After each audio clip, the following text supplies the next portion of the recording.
السلام عليكم ورحمة الله وبركاته. daawadayaal dhageystayaal idil ahaantii waa idin salaamay anigana waa alamtara nasiib dinle halkuna waa deegaanka TV waxaan inaga barateen inaan idin soo gudbinaa ama idin falanqeynaa arrimaha siyaasadda Soomaaliya iyo dhammaan geeska Afrika xaaladaha dalka iyo amniga guud sanadka 2020 hadaad si dhow u fiirisid ama kuwa isha dhow ku hayaan arrimaha amniga sanadka 2020 waxaa loo maleyn karaa inuu sanadka intiisa hore soo fiicnaa arrimaha amniga ay heer sare ahayn bilowgii xukuumadii Xasan Ali Khayre ilaa meesha asaga uu hadda xilka looga bursaday ama xilka looga wareegay aad bay u fiicnaayeen waxaan loo mareyn karaa qaraxyadii ka dhici jiray caasimadda Muqdisho boqolkiiba inay 60 hoos u dhaceen oo qayb 40% dhan ay u dhinay dawladda inay ka shaqeyso laakiin waxa la moodaa in hadda xukuumaddiisa ay burburtay in waxyaalo badan soo kordhayn arinta ayadana waxay sal ku leedahay inay siyaasiyiin ka faa'iideysanayeen arrimaha haddaan dhanka kale eegnana waxyaalaha sababi karo amni darrada maalmaha dambe said ugu soo kordhayso caasimadda Muqdisho ama dalka intiisa kale waxaa loo maleyn karaa markay xukuumaddii iyo isfahan darro ka dhexdeeda madaxweynaha iyo ra'iisul wasaarihiisa iyo waliba golaha ammaanka golaha amniga iyo xildhibaanada markay hadal isku celceliyaan isfahmi waayaan ama kooxda isku magacaabta mucaaradka waxa macquul ah ama mar badan ay u badan tahay inay cadowga uu ka dhex faa'iideysta uu dhex ordo uu isku dayo inuu isku dira uu damco inuu arrimaha ayada uu ku fushado hooshiisa uu maartay uu ku horseeday amni darrada dalka isla markiina waxa malin kartaa aniga sidaan kuleyto u aaminsanahay ama dhammaan saaxiibyaalka intooda kale oo isha dhow ama aragtida u leh siyaasadda waxay sheegayaan in taliyaha hay'adda NISA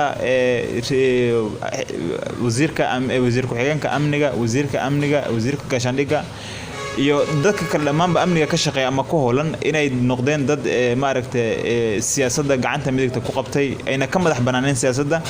maadaama dadka amniga ku hoolan ay arrimaha siyaasadda ka madax banaan waynaayeen waxay keeni kartaa inay ilowaan ama arrimaha amniga gacanta bidixda lagu qabto culaysyada ayadana waxaa loo maleyn karaa inay sabab u yihiin inay qaraxyada soo koraan maalmaha dambe ama culeysyada iyo maaragtay iyo dadka meelaha cidlada la iskaga togan ama lagu dilayo markana aniga waxna u baaqay la kuleyto intay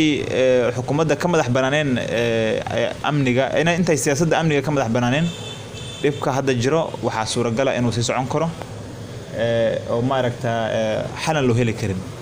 markana hadda waxa maalmaha dambe ay sheegayeen kuwa siyaasadda zaid uga daba galeen iyo waliba kuwa isku magacaabeen madasha xisbiyada qaran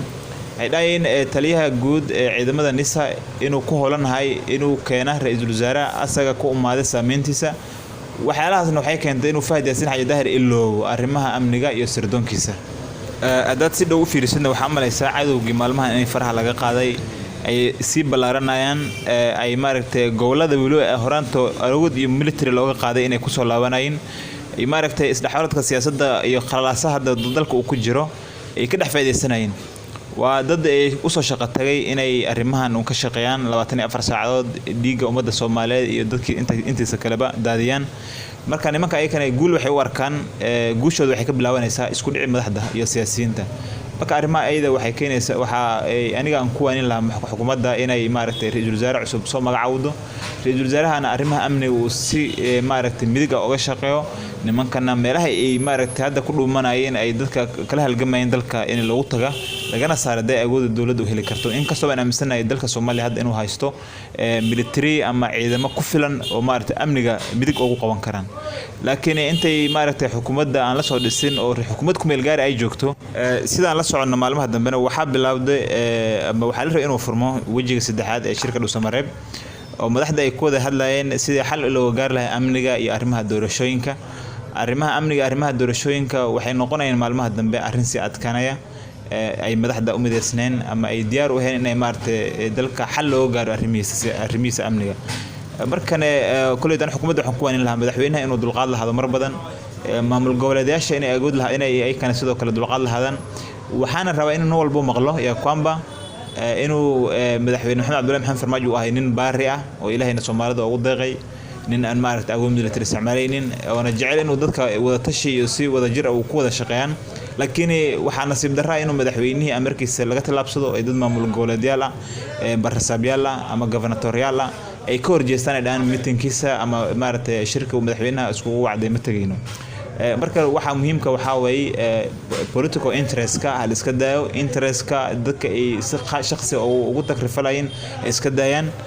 madaxda waxa lagu baaqilaa aniga inay maaragtay arrimaha guud Soomaaliya ay ka shaqeeyaan dadkan ayaka dhibaataysan waqti badan dib ku soo jireen waqti badan dhiig arkayeen nabad darra iyo qalqal iyo waxyaalahan iskaga jireen marka inay maaragtay dad yar oo siyaasiyiin ay maaragtay ay ka shaqeystaan ama ay ka ganacsadaan dhibkooda maalin walba ayakana ay ogol yihiin kulid waxa maaragtay muhiim oo ku jiro malahan marka waxa waayo inay dadka Soomaaliyeed kana gartaan nin walba oo ayaka waxa wanaag u jeclaan inay ku dhageystaan ay siyaasiyiinta ka dhamaadaan ayna armihiisa ka tashadaan baahda deegaanka TV wariyaasha maamulayaasha agaasimayaasha dhammaan waxay tacsiyo u dirayaan inta ku dhinteen qaraxa ka dhacay maqaayadda Elite dhammaan Soomaalida dhaawacay ku gaareen ajaanibta sidoo kale arrimaha adag kala kulantay amni darrada ka dhacday maqaayadda inta dhimatana Allah u naxariisto gacan ka qadar baad shay wayna janno wayna ku jir doonaan insha Allah kuwa nool Ilaaha boqtooda hadhayo ehelada iyo qaraabada ay ka tageen ama ay ka xanuunsan yihiin maantana Allah samir hasiyo